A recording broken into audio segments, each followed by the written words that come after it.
বিএনপির যেসব নেতা কর্মী সন্ত্রাস চাঁদাবাজিতে জড়িত তাদের বিরুদ্ধে ব্যবস্থা নিতে ভারপ্রাপ্ত চেয়ারম্যান তারেক রহমানকে আহ্বান জানিয়েছে এনসিপি। এসব নেতাকর্মী বিএনপির ক্ষতির কারণ হতে পারে বলে আশঙ্কা এনসিপির সিনিয়র যুগ্ম আহ্বায়ক আরিফুল ইসলাম আদিবের। বান্ডেল থাকলে প্রতি সেনমানিতে টাকা বাঁচবে। বিকাশ সেনমানি বান্ডেল কিনে জিতুন প্রতি লেনদেনে। মঙ্গলবার বিকেলে রাজধানীর মিরপুরে এক প্রতিবাদ সমাবেশে এ মন্তব্য করেন তিনি।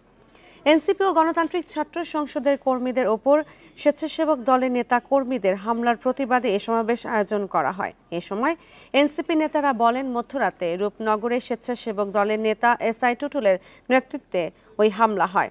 লুকিয়ে থাকা ছাত্রলীগ নেতাকে ধরিয়ে দেওয়ার নাম করে এনসিপি কর্মীদের ডেকে নেওয়া হয়। হামলাকারীদের দ্রুত গ্রেপ্তারের দাবি জানানো হয় বিক্ষোভ মিছিল থেকে।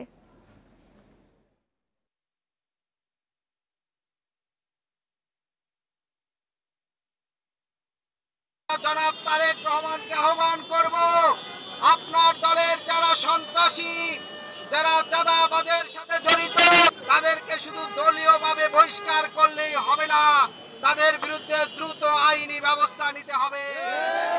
অন্যথায় এই সন্ত্রাসীরা শুধুমাত্র বিরোধী দলের নেতা কর্মীদের উপরে হামলা করে ক্ষান্ত হবে না, তারা বিএনপিকে নিঃশেষ করে দিবে।